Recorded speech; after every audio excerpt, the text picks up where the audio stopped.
Delaney had been left behind before, but never quite like this. Her parents had booked a 10-day trip to Hawaii, the kind of vacation that represented real money, real planning, and a real deliberate choice about who was included.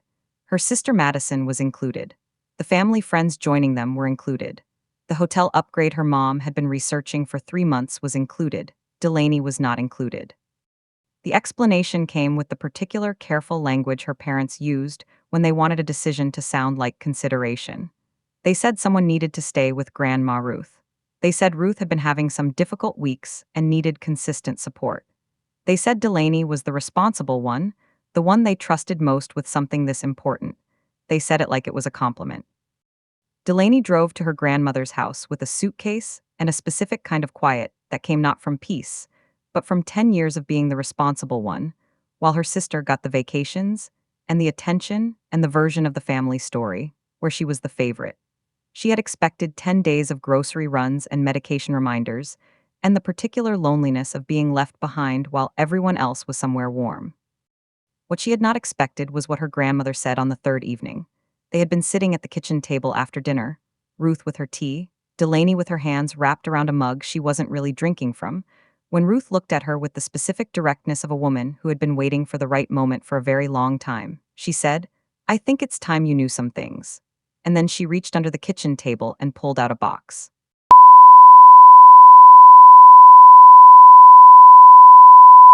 Before Ruth pulls out that box, hit subscribe right now. Because what she tells Delaney over the next 10 days is the kind of truth that only gets spoken when the right two people are finally alone together. New videos every week. Hit like if you have ever been the responsible one while someone else got the vacation. Drop a comment, have you ever been seen by exactly the right person at exactly the right time? Now let's go back, because Delaney just packed her bag. And her grandmother has been waiting for this visit for a very long time. My name is Delaney. I am 28 years old and I live in Columbus, Ohio. I have spent most of my life occupying a specific role in my family, the one who handles things, not the one who gets celebrated for handling things, just the one who actually does it. When something needed to be organized, attended, managed, or quietly fixed, the answer was usually me, not because anyone formally assigned it, but because I had learned early that if I didn't do it, it often didn't get done, and the cost of that landed on people I cared about. My sister Madison had learned a different lesson in the same household, that things tended to work out without requiring her particular effort. We had both been correct about what our family rewarded. The Hawaii trip came up at a Sunday dinner in March. My mom had been building toward it for weeks, dropping small references to travel deals and hotel reviews in a way that signaled something was coming. She announced it over pasta, 10 days, first week of June, a resort on Maui that she had been researching since January. She said the family friend couple they traveled with sometimes were joining them. She talked about the excursions she had already looked into. She talked about the flight upgrades she had found. She covered every detail of a 10-day trip with the thoroughness of someone who had been planning it for months. I listened through all of it waiting for my name to appear in the conversation. It didn't. I asked directly, kept my voice even, the way I kept my voice even when I needed information without starting an argument. My mom's answer came with the particular careful pacing she used when she had prepared what she was going to say in advance. She said Grandma Ruth had been having some difficult weeks and needed consistent support while they were away. She said someone responsible needed to be there, someone Ruth trusted, someone who could handle the medical appointment schedule and the medication management and the general oversight of a 78-year-old woman living alone. She said I was the one they trusted most with something this important. She said it warmly. She said it like she was giving me something. I looked at my pasta and said I understood. Madison had been on her phone for most of the dinner conversation, the specific half-present attention she brought to family discussions that didn't directly require her. When the Hawaii plan was fully laid out, she looked up and said it sounded amazing and asked my mom whether the resort had a good pool situation. She did not look at me during the exchange about Grandma Ruth. She did not say anything that acknowledged the gap between her position in this conversation and mine. She accepted her place on the trip with the uncomplicated ease of someone who had spent 23 years, assuming the better outcome was naturally hers, and had never been given sufficient reason to question that assumption. I watched her scroll back to her phone and understood that nothing about this surprised either of us. I packed a bag the following weekend and drove the 40 minutes from Columbus to my grandmother's house on a quiet county road outside of Marysville, a small white house with a covered porch and a garden Ruth had been maintaining in some form since before my parents were married. I had driven this road my entire life. I knew the point where the highway gave way to the two-lane, the gas station at the county line, the particular way the light changed when you turned onto Ruth's road, and the trees closed in on both sides. I drove it that Saturday morning with my bag in the back seat and the specific quiet of someone who had stopped being surprised by their family's decisions and was simply continuing to show up anyway. Ruth was at the door before I had finished parking, not in the anxious way of someone who had been watching for a caretaker to arrive, but with the warm, specific energy of someone who had been genuinely looking forward to this visit. She hugged me at the door with both arms and held on for a real moment. She took my bag from my hand before I could carry it inside. She had made tea and had the good cookies out, the ones she only produced for occasions she considered worth marking. She asked me real questions over the next hour, about my job, about my apartment, about what I had been reading, about what I actually thought about things. Not the polite surface questions that filled family dinners. Real ones. I found myself answering more fully than I usually did. I had arrived at my grandmother's house with a clear and modest set of expectations for the 10 days ahead. I would manage her medication schedule, 3 prescriptions, 2 of them time-sensitive. I would drive her to the Tuesday appointment with her cardiologist and the Thursday follow-up with her GP. I would handle grocery runs and make sure the meals were consistent and nutritious, and that she wasn't spending long stretches alone without anyone checking in. I would be useful and present and responsible in the way I was always useful and present and responsible. Quietly, without requiring acknowledgement, because that was the role I had been filling in this family for as long as I could remember. I had not expected anything beyond that. I had not expected what Ruth said to me on the third evening after dinner. The third evening arrived quietly, dinner finished, dishes done, the particular stillness of a weeknight in a small house on a county road, where the only sounds after 8 were the occasional car passing, and the specific silence of a place that had been lived in long enough to feel completely settled. Ruth had made chamomile tea and brought it to the kitchen table without asking if Delaney wanted any. She simply brought 2 cups and sat down across from her with the unhurried deliberateness of someone who had decided something and was now doing it. She wrapped both hands around her mug and looked at Delaney for a moment, not the general warm attention she had been giving her all week, but something more focused and more intentional. She said, "I've been waiting for the right time to talk to you." I think this is it. Delaney had expected many things from those words. A health update Ruth had been keeping private. Something about the family history Ruth occasionally surfaced in quiet moments. Perhaps a conversation about what came next for an older woman living alone on a county road. She had not expected Ruth to reach under the kitchen table, not dramatically, just deliberately, with the movement of someone retrieving something they had placed there specifically for this occasion, and produce a shoebox. It was an ordinary shoebox, slightly worn at the corners, with a piece of masking tape on the lid that had a date written on it in Ruth's handwriting, 3 years ago. Ruth placed it on the table between them and kept her hands on either side of it for a moment before opening the lid. Inside the box were 3 things organized with the neat precision Ruth brought to everything she considered important. A small stack of documents held together with a binder clip, official-looking, legal formatted, the kind of paperwork that came from attorneys' offices. A bundle of letters tied with a piece of kitchen twine, envelopes she recognized as her parents' stationery, the kind her mom used for formal correspondence. And on top of everything else, placed so it would be seen first, a sealed white envelope with Delaney's full name written across the front in Ruth's careful handwriting. Not her nickname, not just Delaney, but her complete legal name in the deliberate script of someone who wanted the recipient to understand that this was formal and considered, and meant specifically for her. Ruth told her to open the envelope first. Delaney picked it up and turned it over. The seal was intact, the flap tucked carefully rather than glued, the way Ruth sealed things she intended to be opened cleanly. Inside was a single folded document, 4 pages, legal formatting, her grandmother's name at the top, and the words last will and testament beneath it with an update date from 14 months ago. Delaney read through it slowly with the specific attention of someone who understood that the document in her hands was significant and deserved to be read completely, rather than skimmed for the relevant parts. Her name appeared on the second page as the primary beneficiary of the estate. She read the section twice. Then she looked up at Ruth across the table. Ruth was watching her with the patient expression of someone who had been holding this for a long time and was relieved to finally be setting it down. Ruth spoke for a long time after Delaney looked up, not with the rushed energy of someone releasing information they had been suppressing, but with the measured deliberateness of a woman who had thought carefully about what she wanted to say, and was saying it in the order she had decided was right. She said she had been watching both her grandchildren for 26 years. She said she had watched Delaney show up, not occasionally, not when it was convenient, but consistently and specifically, and without requiring the showing up to be noticed or thanked. She named specific instances: the year Delaney had driven Ruth to 6 weeks of physical therapy appointments without being asked while her parents were managing something else; the Christmas she had stayed 3 extra days because Ruth had a cold and nobody else had offered; the phone calls that came every Sunday without exception for 4 years. Ruth said, "I have kept a list, not literally, but I have kept it." After she finished explaining the will, Ruth reached into the box and removed the stack of legal documents and placed them on the table. She explained the savings account, a separate account she had been building quietly for 30 years, distinct from her regular finances, never mentioned to anyone in the family, including Delaney's parents. She had opened it when Delaney's father was still in his 30s, had made small, consistent deposits for 3 decades with the specific patience of someone who understood that time, and consistency produced things that single large gestures never could. She told Delaney the current balance.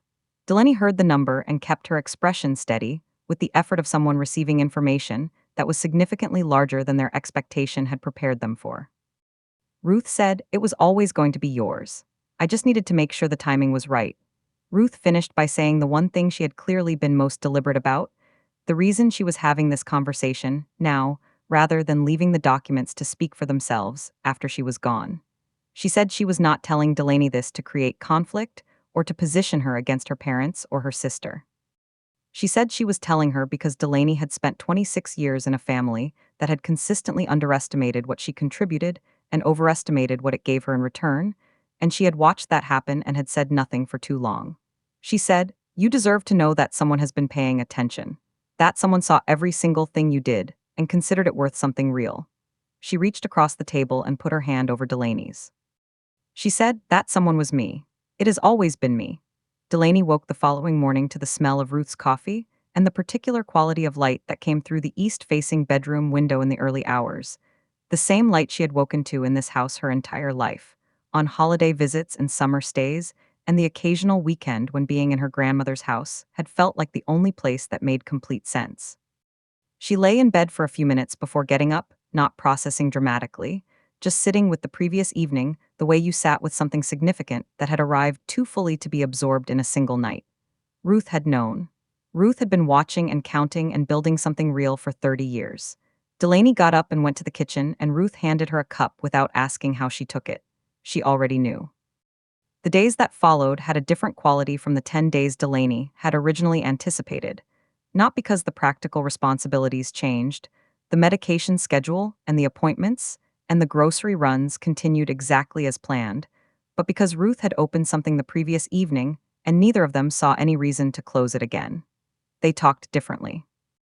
Ruth told her things she had not told her before: family history that had never made it to the Sunday dinner version of the family story, the real texture of decisions that had shaped the household Delaney had grown up in. She told her about her own marriage, about the choices she had made and the ones she had deferred, and what she had learned from both. She talked about Delaney's father as a young man, before the version of him that Delaney knew had fully formed. On the fourth day, Ruth told her about the money requests. She said it plainly and without drama, the way she said most things that needed to be said clearly. 3 years ago, Delaney's parents had come to her asking for a significant loan. They had framed it as a temporary bridge, a cash flow situation related to a home renovation that had gone over budget. They had presented it as a short-term need with a clear repayment timeline. They had been warm and reasonable and had said all the right things about family supporting family. Ruth had listened to everything they said. She had asked several questions. She had told them she would think about it. Then she had declined, politely, firmly, and without extended explanation. She had never mentioned it to Delaney. Neither had her parents. 18 months after the first request, her parents had come back. This time the amount was larger and the framing was different. Less about a temporary bridge and more about a longer-term arrangement, something about investment in a business opportunity her dad had been considering. Ruth had listened to this one with the same patient attention she brought to the first, asking questions, noting the details, observing the particular energy her son brought to the conversation. She said she had noticed something in the second request that had clarified something she had suspected during the first. She said, They weren't asking me because they needed family support. They were asking me because they had assessed what I had and decided it should be available to them. She said it without bitterness, just with the clear-eyed honesty of someone who had arrived at an accurate conclusion and had stopped arguing with it. Ruth reached into the box on the fifth evening and removed the bundle of letters tied with kitchen twine, the ones Delaney had noticed on the first night but hadn't yet seen the contents of. She untied the twine and placed them on the table. There were 6 letters total, 3 from each request period, each one more detailed and more persuasive than the last within its series. Delaney read through them slowly. They were written in her mom's handwriting, careful, warm, the specific register her mom used when she was making a case she had prepared thoroughly. They referenced family values and mutual support and the importance of keeping resources within the family. They were well constructed and genuinely persuasive. They were also, Delaney understood as she read them, entirely focused on what Ruth could provide rather than on what Ruth might need. She folded the last one and placed it back in its envelope, without saying anything for a moment. Delaney sat with the letters for the rest of that evening, not in the agitated way of someone whose world had been destabilized, but with the specific quietness of someone whose understanding of a long-running situation had just been corrected and was now settling into a more accurate shape. She thought about the Hawaii trip. She thought about the pattern of family decisions over 10 years, who got the resources, who got the consideration, who got sent to cover the gaps while everyone else went somewhere warm. She had always known the pattern existed. What the letters gave her was the confirmation that it was not accidental or unconscious, that it had extended even to her grandmother, to the woman who had been quietly building something for Delaney for 30 years, while her parents had been writing careful, persuasive letters asking for pieces of it. On the 9th day, one day before her parents were due to return from Hawaii, Ruth asked Delaney to do one specific thing. She asked her to call her own attorney before the family came back. Not Ruth's attorney, who had handled the estate documents, but an independent attorney of Delaney's own choosing who had no prior connection to the family or to Ruth's affairs. She said she wanted Delaney to have independent legal counsel who understood her position before her parents walked through the door and the family dynamic resumed its normal shape. She said it was not about conflict or preparation for confrontation. She said, "You now hold information that affects your future. You should have someone in your corner who is there specifically for you before anyone else is in the room." Delaney called an attorney that afternoon. She had an appointment scheduled for the following week. Day 10 arrived with the particular quality of a final morning in a place you had come to differently than you expected, the awareness of an ending that had become something other than what it started as.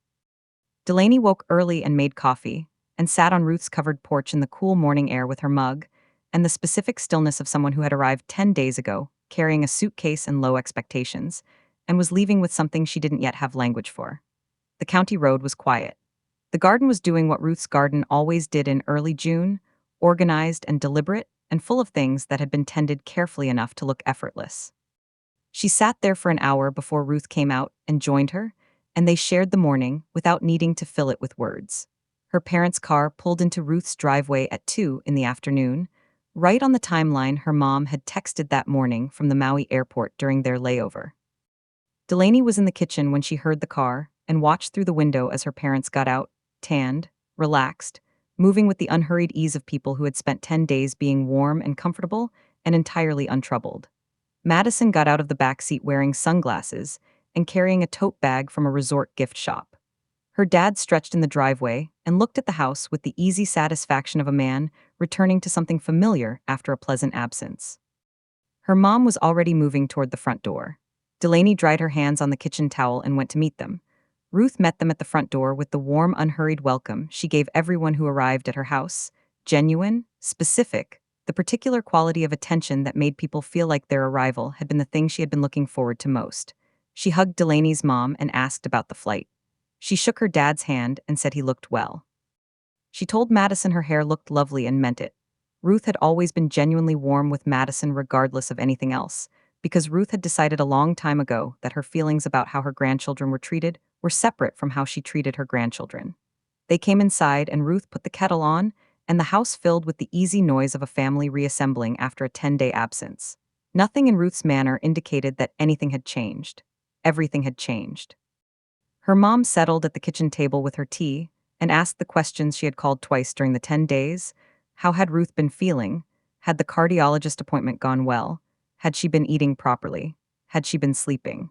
She asked them with the genuine concern of a daughter-in-law who cared about Ruth's well-being, even as she had left someone else to manage it for 10 days. Ruth answered each question thoroughly and warmly. The cardiologist had been pleased with her numbers. She had been sleeping well, and the meals had been good. She said Delaney had been exactly what she needed. She said it simply and directly, and with the specific warmth of someone meaning more by a sentence than its surface carried. Delaney's mom smiled and said she was glad and reached over and patted Delaney's hand briefly. Delaney smiled back. The conversation moved through its natural rhythms: Hawaii stories, Ruth's garden, Madison's account of a snorkeling excursion delivered with the specific enthusiasm she reserved for experiences that had exceeded her expectations. And then Delaney's dad set his teacup down and made the comment she had been half expecting since the car pulled into the driveway.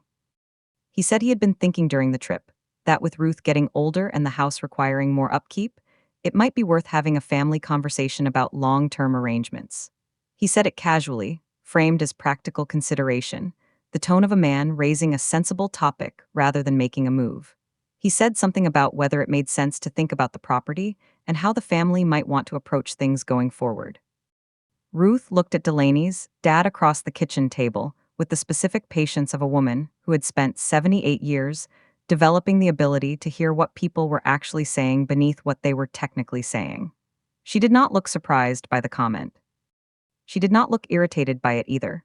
She received it with the calm, unhurried attention of someone who had already made every relevant decision and was therefore able to listen to someone else's ideas about those decisions without feeling threatened by them. She said that was a thoughtful thing to consider. She said she appreciated that he was thinking about her situation. She said that as it happened, she had been doing some thinking of her own along similar lines. She said she had been working with her attorney on some planning. She said everything was in order. Her dad asked which attorney Ruth had used, framed as practical interest, the natural follow-up of someone who wanted to know who was handling things.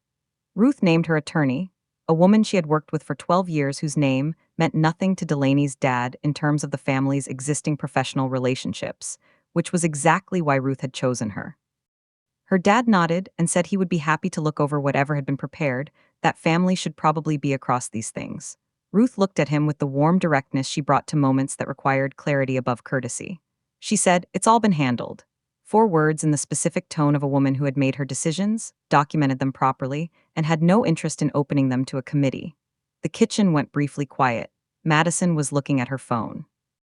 Her dad let the 4 words sit for a moment before trying again. The specific persistence of a man who had decided a topic wasn't finished simply because someone had indicated it was.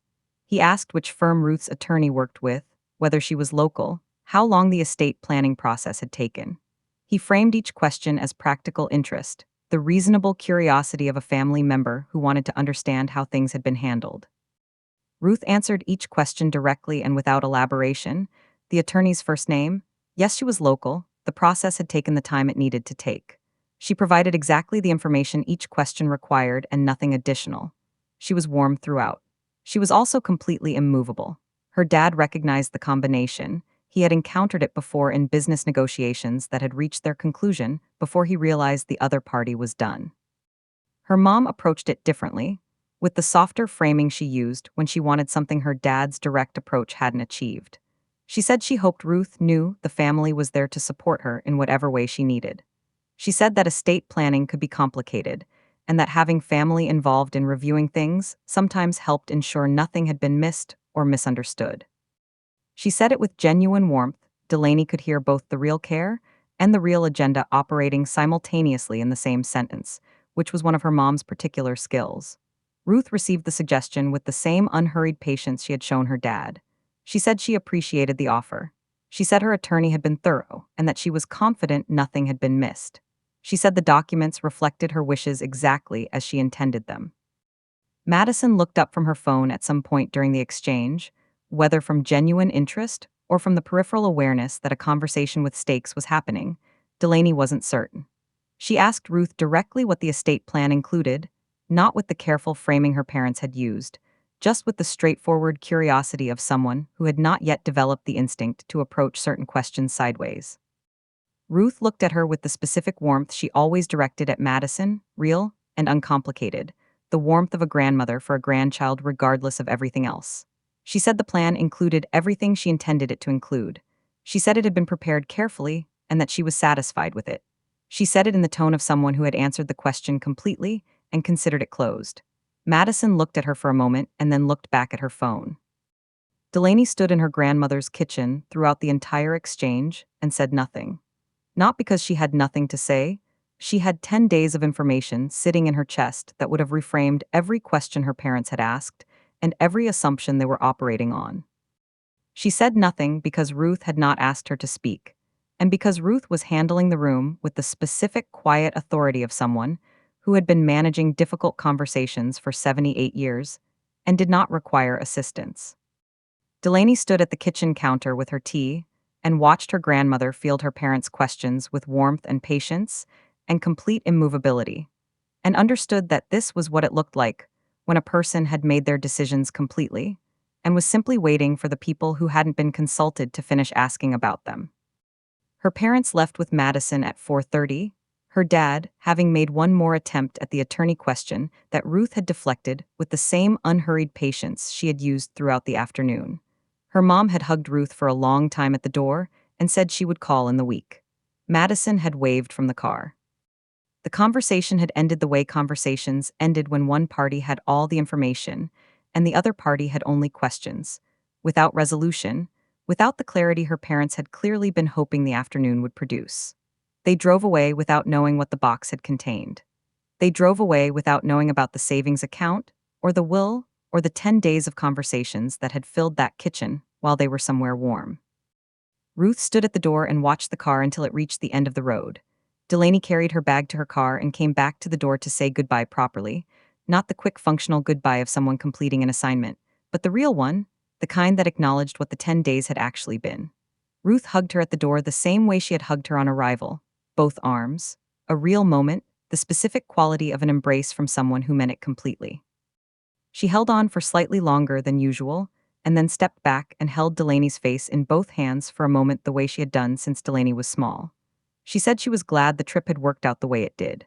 She said it with the particular smile of a woman who understood that being sent somewhere as an afterthought and arriving somewhere as the intended destination were not always different journeys. Delaney said she was glad too. Delaney drove back toward Columbus through the early evening, the county road giving way to the two-lane giving way to the highway, the familiar route running in reverse from the direction she had driven it 10 days ago. The sealed envelope was in her bag on the passenger seat, her full name in Ruth's handwriting visible through the mesh pocket where she had placed it. The attorney appointment was in her calendar for the following Thursday. The 10 days had begun as something her family had decided for her and had become something else entirely, the specific kind of gift that arrived in the shape of an obligation and revealed itself only to the person patient enough to stay. She drove through the Ohio evening with the window cracked and Ruth's words still present in the car beside her. Someone had been paying attention. Someone had always been paying attention. It had been enough.